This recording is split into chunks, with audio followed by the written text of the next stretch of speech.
Capítulo 10. Dali, ele foi para a região da Judéia, do outro lado do Jordão.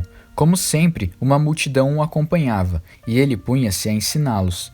Um dia, os fariseus vieram provocá-lo. É permitido a um homem divorciar-se de sua esposa? Jesus perguntou. O que Moisés determinou? Eles responderam. Moisés deu permissão que o marido a mandasse embora, dando-lhe uma certidão de divórcio. Jesus disse, Moisés deu esse mandamento apenas como concessão ao coração duro de vocês. Na criação, no plano original, Deus fez e uniu o homem e a mulher. Por isso, um homem deixa seu pai e sua mãe, e por meio do casamento se torna uma só carne com sua mulher. Não são mais dois indivíduos, formam agora uma nova unidade. Deus criou uma união tão perfeita que ninguém pode ter a ousadia de profaná-la, separando-os. Depois que estavam em casa, os discípulos voltaram a tocar no assunto. Jesus foi muito direto. O homem que se divorcia de sua esposa para se casar com outra, comete adultério contra ela. A mulher que se divorcia do marido para se casar com outro, comete adultério também. Alguns estavam trazendo crianças a Jesus, na esperança de que ele as abençoasse. Mas os discípulos deram uma bronca nessa gente. Jesus não escondeu a irritação. Não tentem afastar essas crianças, não as impeçam de vir a mim. O reino de Deus é feito de pessoas que são como crianças. Prestem atenção, se vocês não aceitarem o reino de Deus com a simplicidade de uma criança, nunca entrarão nele. Então, tomando as crianças nos braços, impunha as mãos sobre elas e as abençoava. Jesus caminhava pela rua, e um homem veio correndo, ajoelhou-se e perguntou, Bom mestre, que devo fazer para alcançar a vida eterna? Jesus perguntou, Por que você me chama bom? Ninguém é bom a não ser Deus. Você conhece os mandamentos. Não mate, não cometa adultério, não roube, não minta, não engane, honre seu pai e sua mãe. Ele disse, Mestre, faço tudo isso desde muito novo. Jesus olhou-o nos olhos e, cheio de amor por ele, disse, Falta algo. Venda tudo que você tem e dê aos pobres, toda a sua riqueza, então estará no céu, depois venha me seguir. Foi um choque, aquela era a última coisa que ele esperava ouvir. Assim, abatido, ele se foi. Sendo muito apegado aos seus bens, não queria abrir mão de tudo. Enquanto observava, Jesus disse aos seus discípulos, Vocês fazem ideia de como é difícil para os ricos entrar no reino de Deus? Os discípulos foram pegos de surpresa, mas Jesus continuou, Vocês não imaginam como é difícil. É mais fácil um camelo passar pelo fundo de uma agulha. Os discípulos ficaram chocados. Se é assim, quem tem chance? Perguntaram. Jesus olhou bem firme para eles e disse, Ninguém tem chance. Só pensam que conseguirão pelo esforço próprio. A única maneira é deixar Deus agir. Só Ele tem o poder de fazer.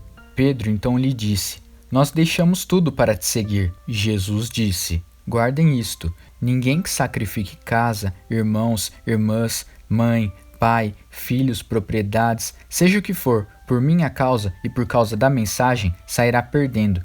Eles terão tudo de volta, multiplicado muitas vezes em casas, irmãos, irmãs, mães, filhos e propriedades, mas também em problemas. Terão ainda o prêmio da vida eterna. Aí está de novo a grande inversão. Muitos primeiros serão últimos, e muitos últimos primeiros. De volta à estrada, eles foram para Jerusalém. Jesus ia adiante, e eles o seguiam, confusos e um pouco amedrontados. Ele chamou os 12 e disse, Ouçam-me com atenção, estamos a caminho de Jerusalém.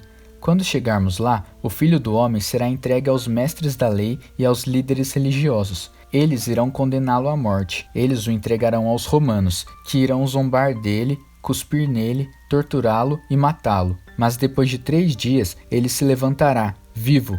Tiago e João, filhos de Zebedeu, foram falar com Jesus. Mestre, queremos que o Senhor faça algo por nós.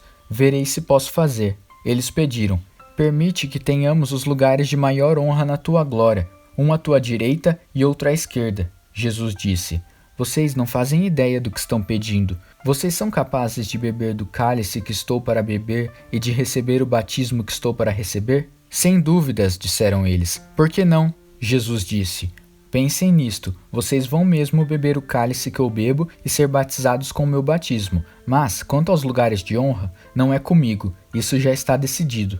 Os outros 10 ouviram a conversa e ficaram indignados com Tiago e João. Então, Jesus os reuniu para consertar a situação. Ele disse, Vocês já devem ter notado como o poder sobe à cabeça dos governantes deste mundo, que logo se tornam tiranos. Vocês não devem agir assim. Quem quiser ser o maior deve se tornar servo. Quem quiser ser o primeiro deve se tornar escravo. É o que o Filho do Homem faz. Ele veio para servir, não para ser servido, e para dar a própria vida para salvar muita gente. Depois de passarem algum tempo em Jericó, Jesus saiu da cidade, seguido pelos discípulos e por uma multidão. E um mendigo cego, chamado Bartimeu, filho de Timeu, estava sentado à beira do caminho. Quando ele soube que Jesus, o Nazareno, passava por ali, começou a gritar: "Filho de Davi, Jesus, misericórdia, tem misericórdia de mim!" Muitos tentaram fazê-lo calar, mas ele gritava ainda mais alto: "Filho de Davi, tem misericórdia de mim!" Jesus parou e ordenou: "Tragam-no aqui." Eles foram chamá-lo. "Hoje é o seu dia, ele está chamando você, levante-se." Jogando longe sua capa, ele ficou em pé e foi até Jesus. Jesus perguntou: "O que você quer de mim?" O cego respondeu: "Senhor, eu quero ver." "Siga seu caminho, sua fé salvou e curou você", disse Jesus. No mesmo instante, ele recuperou a visão e seguia Jesus estrada afora. Capítulo 11. Quando se aproximaram de Jerusalém, à altura de Betfagé e Betânia, perto do Monte das Oliveiras, Jesus enviou 2 discípulos com estas instruções: "Vão à aldeia que está adiante. Ali encontrarão um jumentinho amarrado. Ele nunca foi montado. Desamarrem-no e tragam-no aqui. Se alguém perguntar o que vocês estão fazendo, digam: o Senhor precisa dele, mas vai devolvê-lo."